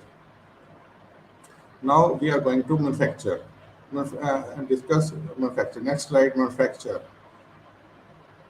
Um, Manufacturers in this heading, we are going to discuss prohibition of manufacture of other than in Schedule C, C1, manufacture of those in Schedule C at C1, manufacture of Schedule X, drugs, loan licensee, repacking licensee, offense and penalties. Prohibition of manufacturers. Next slide. Prohibition of manufacturers uh, drugs not of standard quality or misbranded, adulterated. Now please going for next slide. Prohibition of manufacture. Prohibition of manufacture drug not of standard quality or misbranded, adulterated or spurious, patent or proprietary medicines. Drug in Schedule J, risky to human beings or animals. Drug without therapeutic value. Preparation containing uh, cremates. Next. Manufacture of a drug other than Schedule C and C1. Condition: premises should comply with Schedule M. Adequate facility for testing separate from manufacturing. Adequate facility, storage facility, record maintaining for at least 2 years from date of expiry. Should provide sample to authority. Furnish data of stability. Maintain the inspection book. Maintain reference sample from each batches. And now we are going to discuss next slide. Manufacture of drug, those in Schedule C1 and C and C1, biological. Conditions: drug must be issued in previously sterilized and sealed glass or suitable containers. Containers should comply with Schedule F. Some classes tested for aerobic, anaerobic microorganisms. Example: sera, insulin, pituitary hormones. Serum tested for abnormal toxicity. uh, Parenteral in doses of 10 ml or more should be tested for freedom from pyrogens. Separate lab for culture, manipulation, or spore-bearing pathogens. Test for sterility should be carried out. Next slide. Manufacture of Schedule X drugs. Drugs. Condition: accounts of all transactions regarding manufacture should be maintained in serially preserved for 5 years. Have to send invoice to sale to licensing authority every 3 months. Store drug in direct custody for responsible person. Preparation must be labeled with XRX. Mark, marketed in packing not exceeding 100 unit dose for tablet and capsules, 300 ml for oral liquids, 5 ml for injections. Next, loan license. What is loan license? Next slide, please. Loan license. Definition of loan license: a person applicant who does not have his own arrangement factory for manufacture, but who wish to manufacturing facility owned by another license. Such licenses are called loan license. Loan licenses are issued for drug other than specified in C and C1 or an X drug specified in C and C1. Next slide. Uh, Next slide. Repackaging license definition: the process of breaking up any drug from a bulk container or into small package and labeling with a view of their sale and distribution. Repackaging of the drug is granted to drug other than Schedule C and C1 and X. Next, manufacture of cosmetics. Prohibition for the following classes of the drugs: misbranded or spurious cosmetics and of substandard quality. Cosmetic containing hexachlorophyll or mercury compounds. Cosmetic containing color with contain more than 2 ppm of arsenic, 2 ppm for lead, and 100 ppm for heavy metals. High vibration containing the coal or dark colors. Next slide. Sale of drugs. Sale of drugs. Sale of drugs. Classes of drugs prohibited to be sold: wholesale of biological under C and C1, wholesale of other than who specified in C and C1 and X. Next slide. Class of drug prohibited to sales: misbranded, spurious, adulterated and drugs not to standard quality, patent proprietary drugs with undisclosed formula, Schedule J drugs, expired drugs, drug under for consumption by government schemes such as armed force and physician samples. These drugs are a class of drugs prohibited to sales. Next slide. Wholesale of biological drugs. Wholesale of biological drugs. Adequate premises with greater than 10 meet, meter square meter area with proper storage facility or a drug sold only to retailer having license. Premises should be in charge of com- competent person who is registered pharmacist. Record of purchase and sales. Record of preserved for 3 years from date of sale. License should display on premises. Next slide. Next slide. Uh, Wholesale of drugs and then C and C1 and X. All the conditions are discussed in for biological. Compounding is made by or under the direct and personal supervision of qualified person.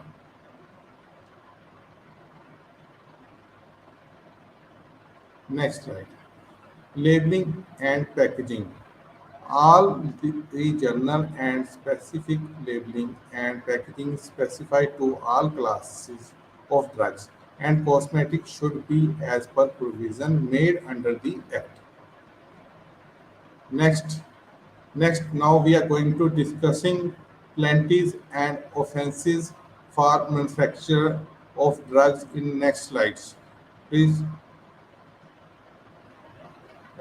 Offense manufacture of any spurious drug penalties 1 or 3 year imprisonment and 5,000 fine and if repeated again 2 or 6 year imprisonment and 10,000 fine on subsequent conviction. And next thing, manufacture of adulterated drugs, 1 year imprisonment, 2,000 fine, and 2 year imprisonment, rupees 20,000 fine for subsequent convictions. Manufacture of con- uh, contravention of the provision, or imprisonment up to 3 months, or and rupees 500 fine, and imprisonment up to 6 months and rupees 1,000 fine for subsequent convictions. Next, penalties and offences for import of drugs. Import of spurious offense, import of spurious or adulterated drug or drug which involves risk to human. Next slide, please. Import of spurious or adulterated drug or drug which involve risk to human being or animals or drugs not having therapeutic value. Plenty 3 year imprisonment, 5,000 fine on the first conviction. Then repeat 5 year imprisonment, 10,000 fine or both the subsequent convictions. Uh, Contravention of the provision, 6 month imprisonment, 5 rupees 500 fine or both convictions. 1 year imprisonment, 1,000 fine for subsequent offense. Uh, Next, thank you. Next slide, please. Thank you. I am very thankful to Dr. Pamil and management of Ishan Ayurvedic Medical College and Research Center to give me opportunity to present my topic. Thank you very much. Thank you very much.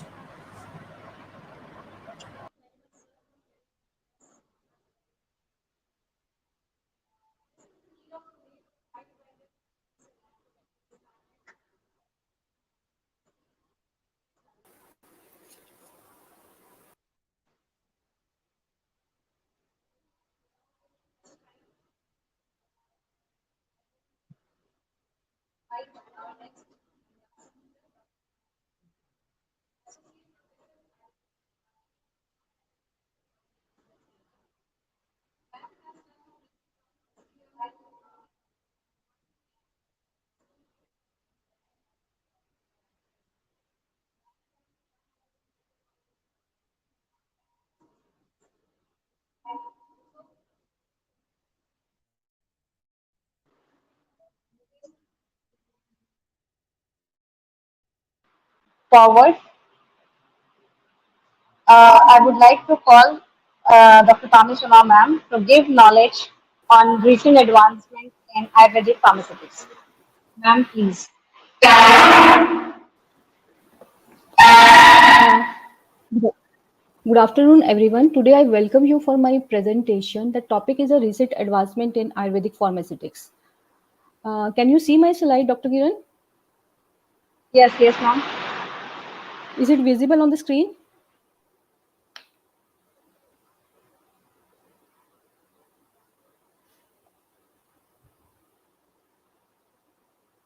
Yeah, is it visible?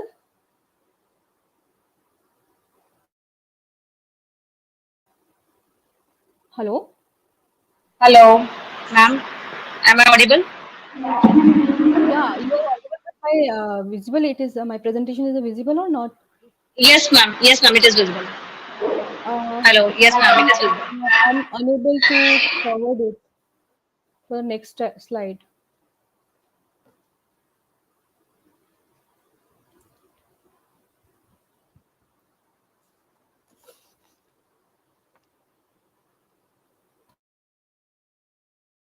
Hello?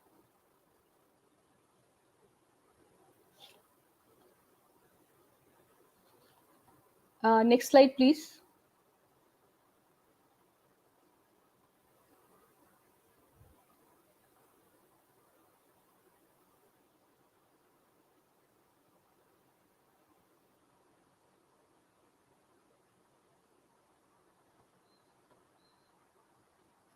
Okay, I will be starting my presentation. In this presentation, I will be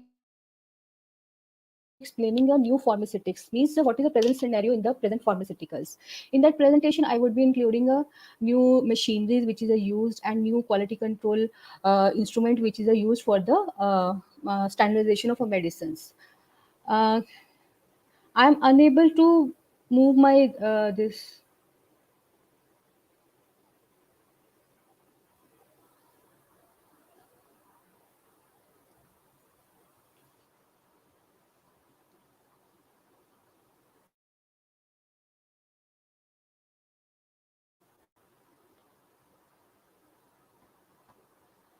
Next slide, please. Next slide.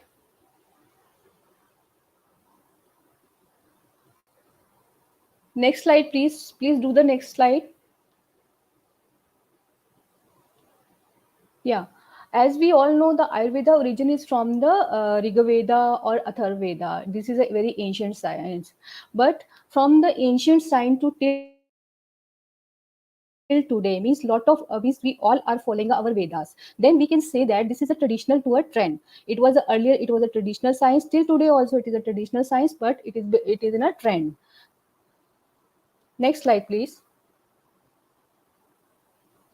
Now, recent statistic of a WHO about 70 to 80% total population of India. It is a total population of India about 70 to 80%. It is dependent upon the alternative medicines. They are seeking a help of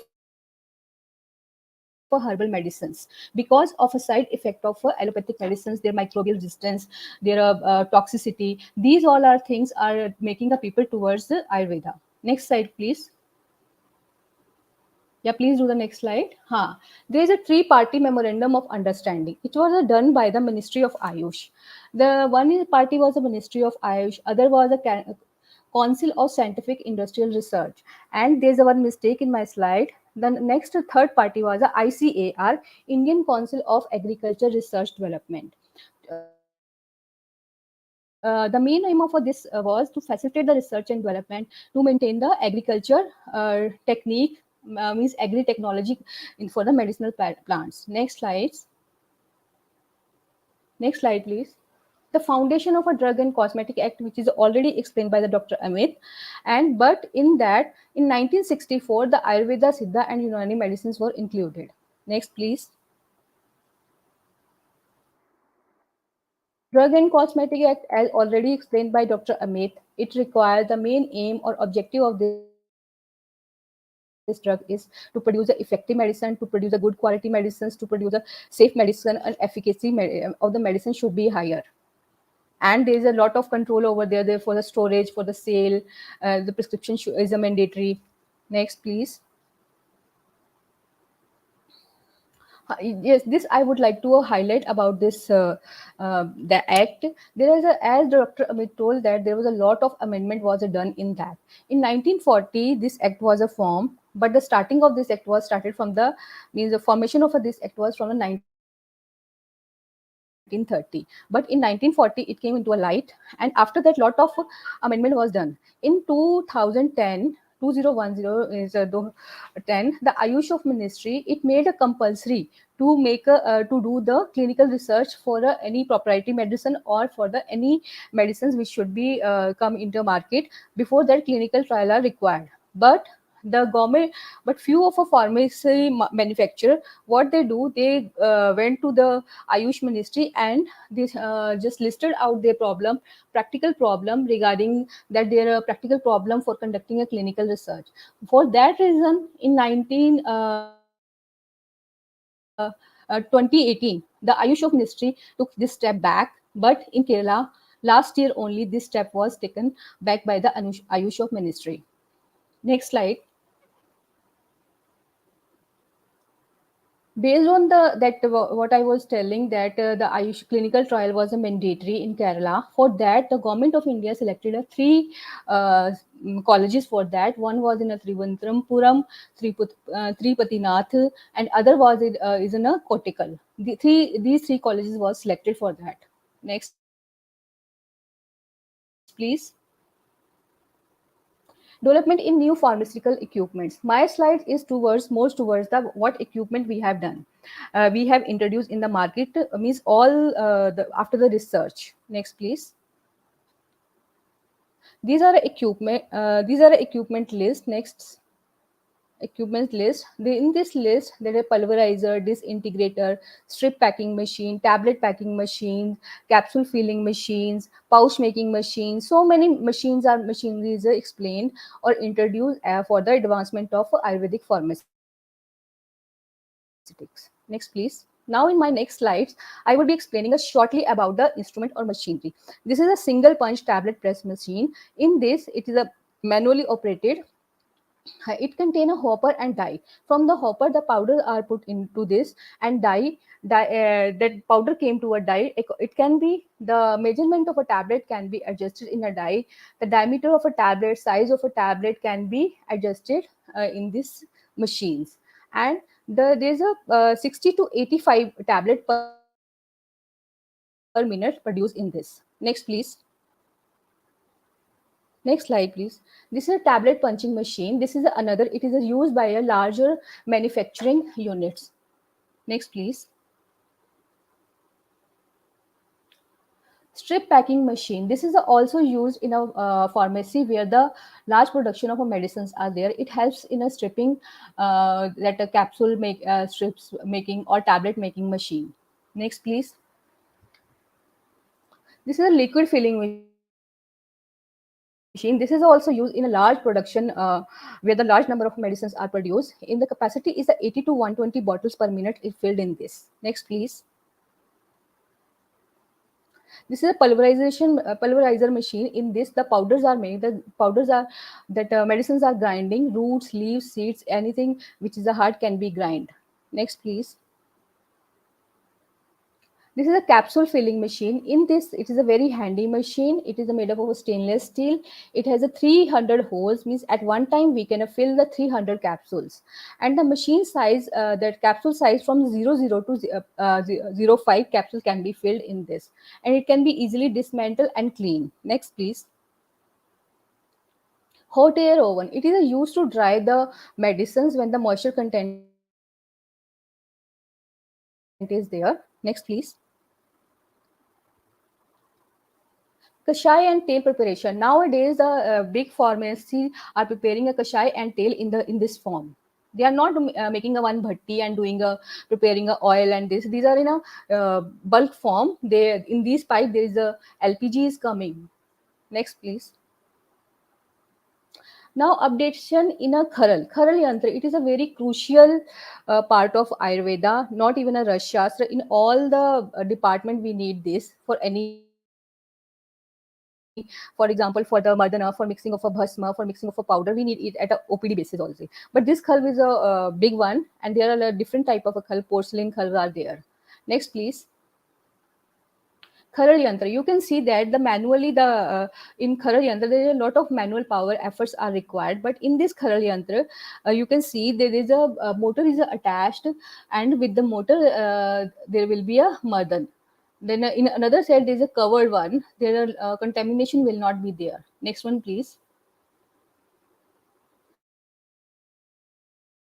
There is another kharal yantra. You can see that either one, with the one motor, two kharals are attached at one time. At a single time, we can do a madan at two places. Next, please. Next slide, please. This is an end runner miller. For the maximum, for the larger quantity of a medicine production, for example, the Gandak Rasayan, this kind of a kharal we use in that, suppose that repeatedly bhavna has to given in this way. This is a big grinder. You can get end runner mills. In this way, the bhavna is given when the medicines prepare in a large quantity. This end runner mill is used. Next, please. This is a concept of the automatic kharal yantra. Next, please.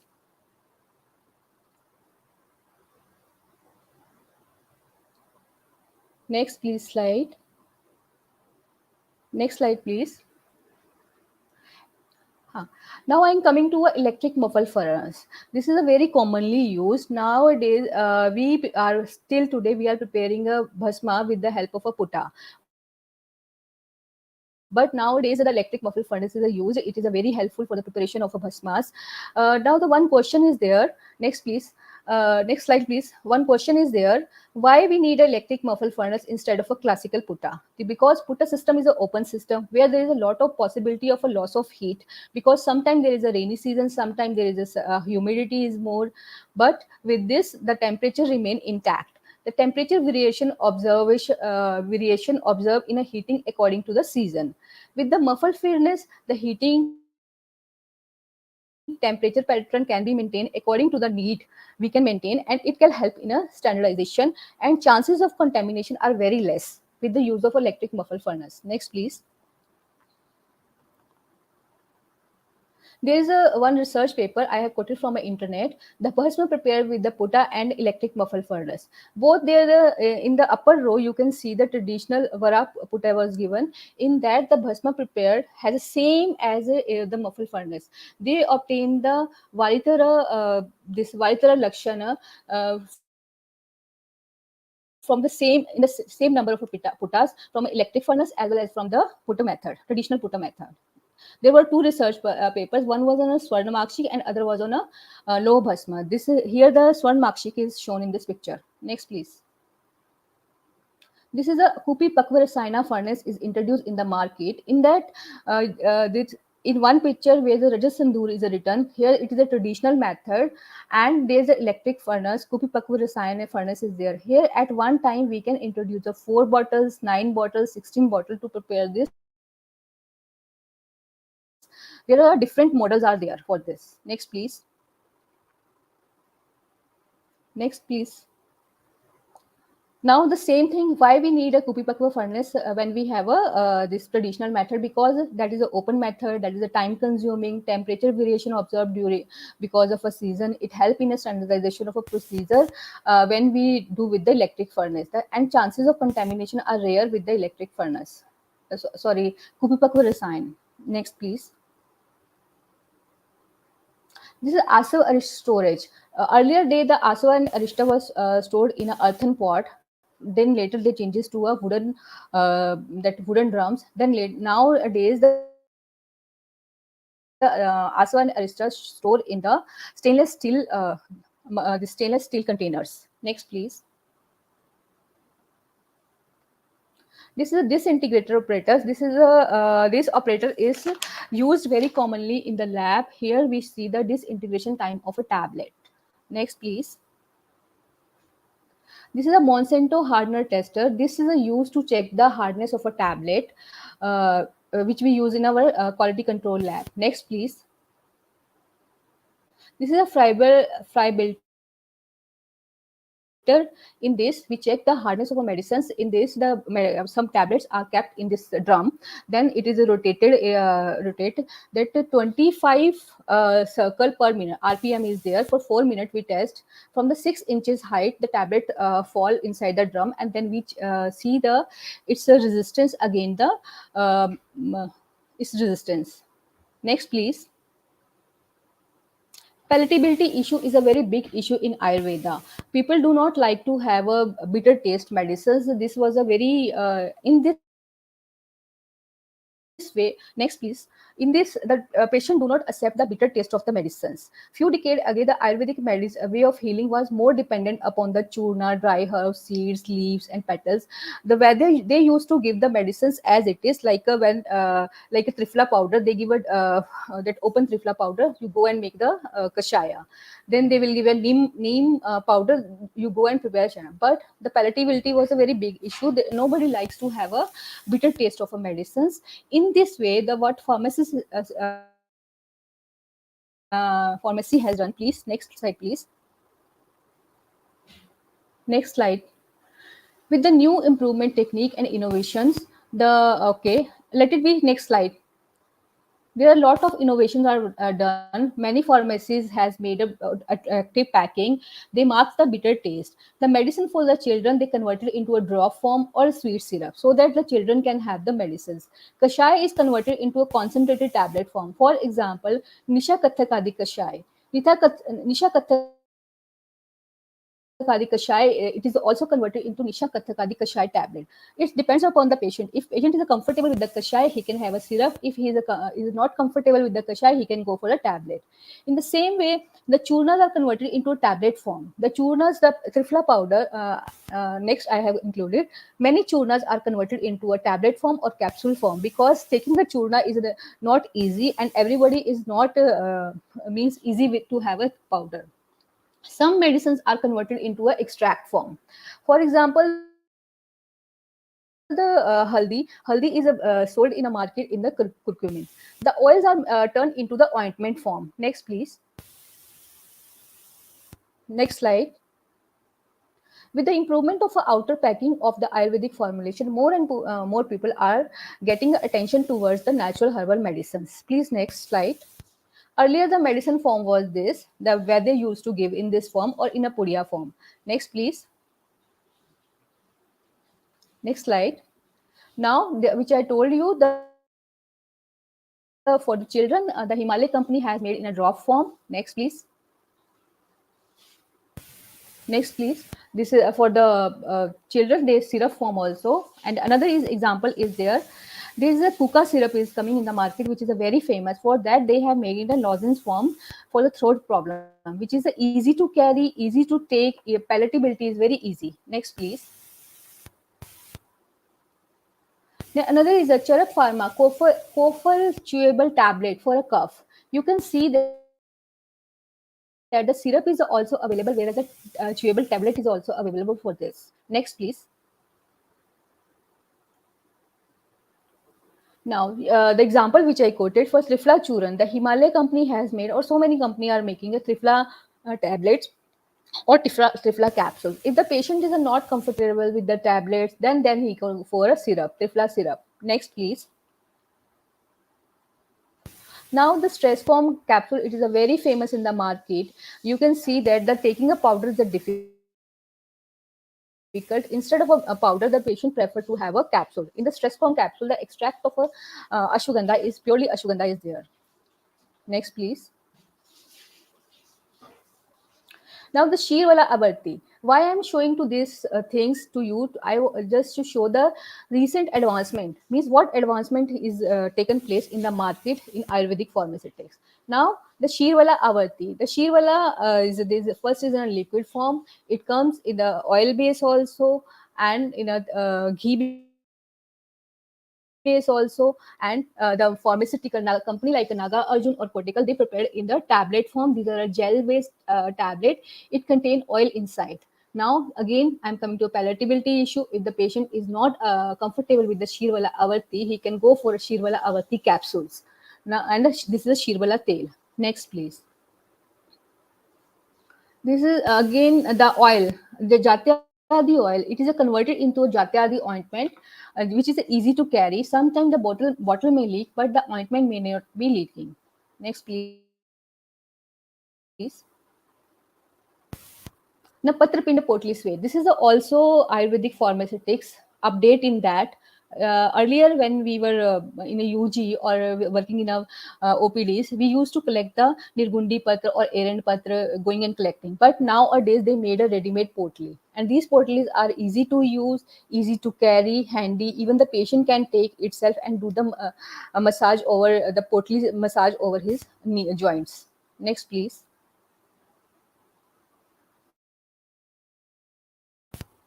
Powder packing. Earlier, the powder packing was not attractive. Now, see the different packaging is there.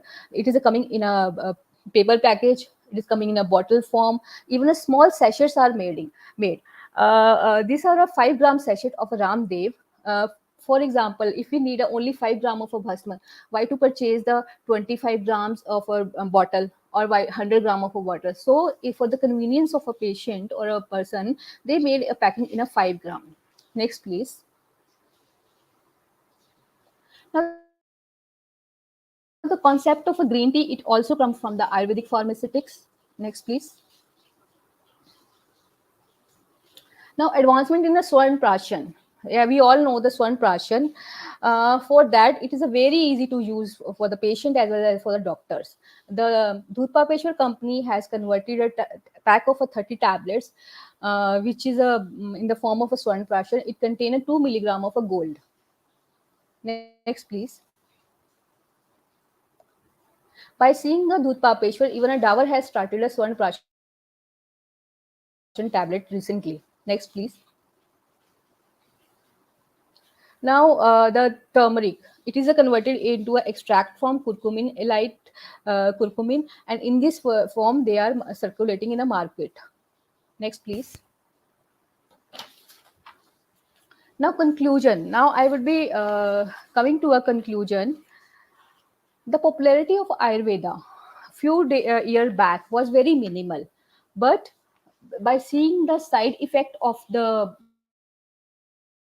medicines of allopathic medicines or seeing a toxicity of iron, people are more attracted towards the Ayurveda. They prefer a more Ayurvedic medicines compared to there. This is a that's why we say tradition to a trend. It was a traditional science, but people are more aware about their health, more aware about the healthcare system also. So the development of a Ayurvedic drug is gaining momentum with the perspective of a safety, efficacy, and quality for a promotion and management of a human health. Scientific documentation, process validation, and several other significant parameters are required for the standardization of Ayurvedic medicines. The clinical trial should be a mandatory for the Ayurvedic medicines. The next, please. The major drawback of development of the Ayurvedic medicines are that there should be an integrated approach. If the government take all the measure to bring these agencies all together in a single umbrella, like a pharmacies, institute, major hospitals, then it is very easy for Ayurveda pharmaceutics to excel in a better manner.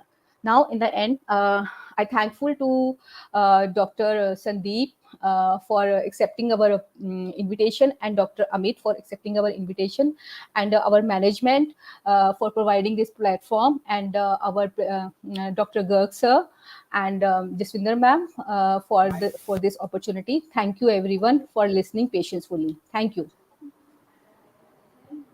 Thank you to Dr. Kiran also. She supported and she managed all.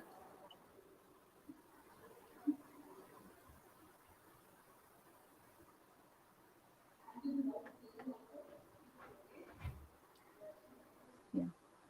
And lastly, I would like to thanks to our audience for patience listening.